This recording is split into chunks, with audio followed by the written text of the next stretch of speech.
Carrément nourrissant, par l'équipe de Carrément Femmes, RCF Charente. Bonjour Dominique. Et bonjour Myriam. Je suis très heureuse de t'accueillir ici pour ce podcast Carrément nourrissant. J'ai un peu de mal à t'appeler Dominique. Je t'ai toujours appelée Domi. Donc, chères auditrices, si vous permettez qu'on fasse comme à la maison et que j'appelle donc Dominique affectueusement Domi, comme elle est surnommée depuis quelques années. Alors Domi, qu'est-ce que tu peux nous dire sur toi en quelques mots ? J'ai 55 ans, je suis mariée, j'ai 3 filles qui sont grandes maintenant. Alors du coup, tu as exercé un métier pendant quelques années qui t'a beaucoup passionné. Oui, tout à fait. J'ai été assistante maternelle pendant 25 ans. Depuis 2 ans, je suis agent d'animation dans une école primaire, donc avec des plus grands cette fois. Mais ça a été, oui, c'est vrai, un métier passion d'accompagner les enfants, les bébés et leurs familles. Voilà, ça a été quelque chose qui m'a beaucoup plu. C'était une façon aussi d'associer mon rôle de maman et puis d'être très proche encore de mes filles tout en exerçant un métier voilà, avec mon cœur pour les enfants. Donc ça fait partie... j'ai eu la chance voilà, pendant toutes ces années d'exercer un métier avec beaucoup de cœur, un métier passion, voilà, et puis en même temps de pouvoir m'occuper de mes enfants. Une belle association. Si tu me demandes quelle est ma passion, que je te réponds je suis passionnée par mes filles, ça va faire peut-être un peu cliché ou maman poule, je ne sais pas quoi, mais c'est pourtant une réalité. C'est vraiment quelque chose qui m'a passionnée de m'occuper d'elles dans toutes ces années, de les suivre voilà, au quotidien. Et voilà. Oh, moi, je sais, te connaissant, que c'est la réalité.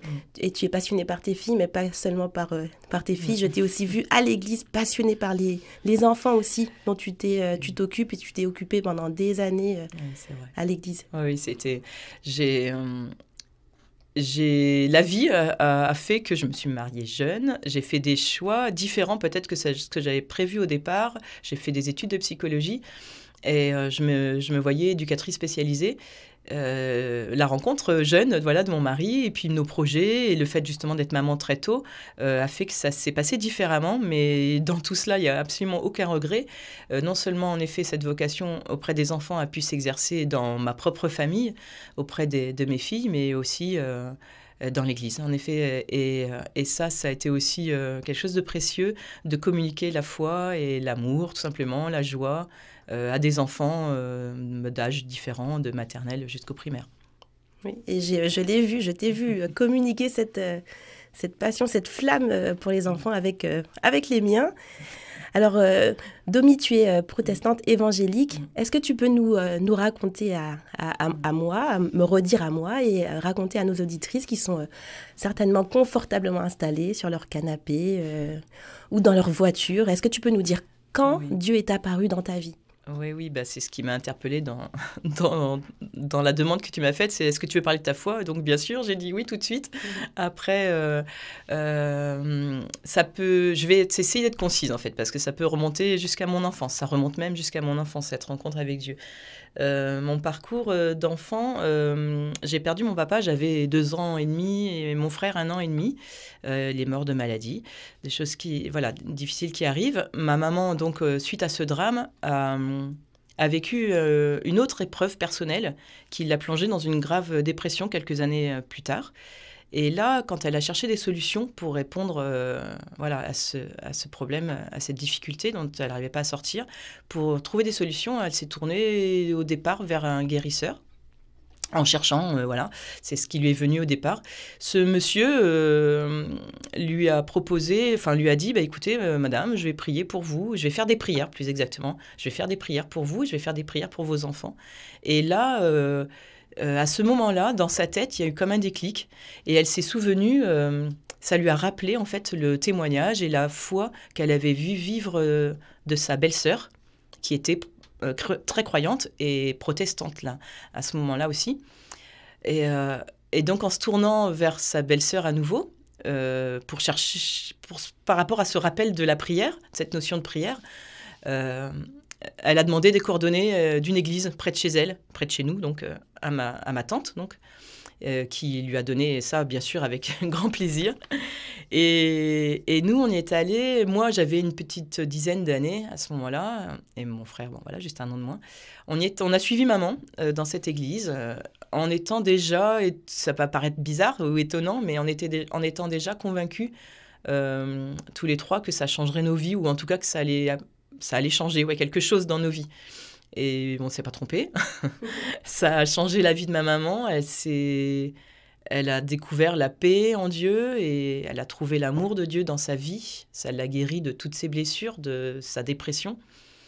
Et ça nous a impacté en tant qu'enfant, bien sûr, auprès d'elle. Et à partir de là, c'est vrai qu'on a pu aussi expérimenter cette foi. Moi, j'étais enfant, donc j'allais assister à ce que je fais moi maintenant avec les enfants, c'est-à-dire j'assistais à des enseignements de la Bible pour les enfants. L'expression que je redis toujours quand je parle de ça, c'est que ça rentrait comme dans du beurre. C'est un peu, voilà. Mais ça rentrait comme dans du beurre dans mon cœur d'enfant. J'étais convaincue tout de suite que Dieu existait. C'était tout nouveau pour moi, mais je prenais tout comme une... Voilà, c'était... En fait, j'ai eu une conviction de cœur tout de suite que Dieu avait agi dans notre vie de famille déjà. Et puis, je l'ai expérimenté pour moi-même après, dans les années qui ont suivi, très vite. C'est-à-dire que malgré mon enfance vraiment très anxiogène, où j'ai expérimenté la paix de Dieu, et mes angoisses sont effacées. Enfin, c'était terminé. Je ne faisais plus toutes mes migraines d'angoisse que je faisais enfant jusqu'à 12-15 ans. Ça, c'est terminé. Et voilà, ouais, c'était voilà. Et du coup, j'ai pris la décision de me faire baptiser. J'avais 16 ans et voilà, ma foi en Dieu n'a pas cessé depuis. Je le regrette pas. Aucun de nous n'a regretté ce choix. Voilà, c'était une expérience familiale au départ et qui est devenue une expérience personnelle depuis. Excellent. Et du coup, au quotidien, est-ce que tu peux nous raconter comment Dieu te parle et comment tu lui parles? Ça, je te dirais que ça a dépendu. Enfin, c'est au quotidien. Enfin, voilà, il fait partie de moi. Du coup, il vit en moi. Jésus, Dieu vit en moi. Donc, mais malgré tout, je suis pas superwoman. Hein. Et en fait, cette relation, elle s'est tissée aussi différemment en fonction, je dirais, des saisons de ma vie, des périodes de ma vie, quand j'étais en tant que jeune couple ou en tant que jeune maman, occupée différemment. Peut-être aussi, et donc maintenant aussi mes filles sont plus à la maison, etc. Donc il y a des temps de vie qui font que la communion, on va l'exprimer différemment. Mais sinon, au quotidien, oui, je sais pas, j'ouvre les yeux le matin, je pense à Dieu et je pense à mes filles. Et je me couche le soir, je pense à Jésus et je souris à Jésus et je souris à mes filles, tu vois. C'est pour dire qu'il fait partie de ma vie, c'est qu'en fait j'y pense autant qu'à mon mari et à mes filles, quoi. Et plus même, hein, c'est-à-dire que c'est le socle de ma vie, c'est le socle de notre vie de couple aussi. J'ai la chance d'avoir un mari qui est qui est croyant aussi, et on partage cette foi. Et c'est ce qui au quotidien nous aura aidés tous les deux aussi à dépasser les crises ou les difficultés, les lassitudes et tout. Et donc au quotidien, le matin, ça va être mon temps plutôt. Voilà, je suis plutôt du matin. Et puis après... Qu'est-ce que tu vas faire dans ce temps du matin? Ouvrir ma Bible, avoir un temps... j'aime bien avoir des supports de lecture quotidienne, des petits livres, la parole pour aujourd'hui, des petits ouvrages comme ça qui vont m'aider à avoir une structure. Et puis un temps de communion, de prière, de louange surtout. Moi, j'aime la reconnaissance, la gratitude. C'est le premier sentiment que j'ai pour Dieu. Après, des requêtes, j'en ai fait bien sûr plein. J'ai pleuré devant Dieu, donc oui. Mais voilà, la gratitude, c'est le premier élan qui vient. D'accord, c'est chouette. Alors, cette semaine, le texte qu'on a abordé dans notre émission du dimanche, c'était celui de la transfiguration. Est-ce que tu peux nous dire comment il résonne et comment il a résonné chez toi quand tu l'as lu ou relu? Je l'ai relu, je l'ai lu, puisque tu me l'avais envoyé. Du coup, je ne l'ai pas sous les yeux, mais le premier, le terme qui m'a le plus, qui m'a tout de suite interpellée, c'est le mot « à l'écart ». Voilà, quand Jésus les prend, les disciples, et les emmène vivre un temps privilégié avec lui. Waouh. Je me suis dit waouh. Voilà. Et ce mot à l'écart, j'ai trouvé ça très fort. Pour moi, c'est juste le tout début du texte pourtant, hein. Mais je comprends qu'ils aient eu envie de prolonger ce moment en fait. Je comprends qu'ils aient voulu monter des tentes et ça, c'est sûr, ça devait être vraiment un moment privilégié. Et oui, c'était un privilège pour eux de vivre ça avec Jésus, de partager ça avec Jésus. On voit aussi Jésus qui resplendit, qui est resplendissant, qu'on ne peut même pas regarder, que les disciples ont du mal à regarder. Et ça me fait penser, oui, aussi à des textes qui disent que quand on s'approche de lui, on est rayonnant de joie. Et voilà, et ce côté de Jésus qui resplendit, c'est comme voilà, Jésus qui rayonne. Et voilà, dans cette image-là, c'est un peu ce qu'on a envie de nous, du coup, de reproduire. Peut-être aussi, c'est cette lumière, ce rayonnement de Jésus qu'il a mis en nous, qu'on a ce privilège d'expérimenter. Ah oui, moi, vous auditrices, je suis désolée pour vous, en fait. Vous ne voyez pas Domi, mais elle rayonne comme elle a toujours rayonné. Moi, je la connais depuis presque 20 ans maintenant. Et ce rayonnement, on le voit beaucoup à travers toi, Domi, à travers ta vie et votre vie de famille. Vraiment, c'est très beau à voir. Est-ce qu'il y a un verset ou peut-être un passage dans les Écritures, dans la Bible, qui te touche particulièrement et que tu gardes en toi ou qui revient en fonction des saisons Oui, là, il y aurait eu plein de passages, en effet, plein de versets, beaucoup de choses à partager avec toi, avec vous. Mais par rapport à ce matin en particulier, disons, celui qui m'est revenu, c'est dans Deutéronome. C'est la notion de choix par rapport à la vie éternelle, du coup. J'ai mis devant toi, tu veux que je te le lise ? Oui, j'ai mis devant toi 2 chemins, la vie et la mort, ou certaines traductions disent le bien ou le mal. Choisis la vie, afin que tu vives, toi et ta descendance, en aimant l'Éternel. Alors ouais, du coup, je l'ai choisi celui-ci plus parce que je voyais le lien avec le texte de la méditation par rapport au côté de resplendir et de bien choisir en fait. Et tu vois, si je peux donner une petite expérience de plus de communication justement de la vie, de la vraie vie. Il y a longtemps, il y a quelques années de ça, j'étais jeune mariée, j'avais pas encore les filles. Et une jeune femme de moins entre 20 et 30 ans, à peine 25 ans, me dit, dans une période où elle rejetait justement même la foi, en fait, et où elle rejetait les traditions, plus exactement, elle me dit, mais tu sais, tout ça, Domi, c'est des principes. Et elle rejetait en fait son éducation à elle, familiale. Bon, c'était son choix. Mais et là, je me suis tournée vers mon mari. On en a parlé après. Et je lui ai dit, tu vois, c'est exactement ce que je veux pas faire. C'est que je ne veux pas enseigner des principes.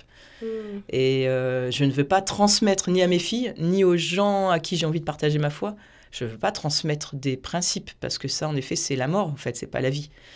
Et voilà. Donc, du coup, pourquoi ce verset-là ce matin, c'est parce que j'ai envie de transmettre la vie, la vraie vie, la joie, en fait, et pas juste des principes liés à des rituels ou à des principes de religion, quoi. C'est pas la religion que je suis, c'est Jésus. C'est un ami. Voilà. C'est mon Dieu. C'est celui qui m'a sauvée. Et donc, cette expérience-là, elle se communique avec la vie et pas avec des principes, en effet. C'est chouette. Et dis-moi, Domi, avant de conclure, si aujourd'hui, tu as 55 ans, je me demande ce que tu pourrais donner comme conseil à la jeune femme de 30 ans que tu étais, après avoir traversé quelques années maintenant. Persévère, persévère, accroche-toi, quoi, garde la foi, tu verras, tu regretteras pas, quoi. Et puis cultive ton cœur d'enfant. Mais ça, je crois que c'est bon. Ouais, reste, voilà, cultive ton cœur d'enfant, mais c'est franchement parce que justement cette spontanéité que j'ai eue enfant, tu vois, que ça rentre comme dans du beurre, comme je te disais, ce cœur d'être ouvert, voilà, et tous les jours de découvrir encore.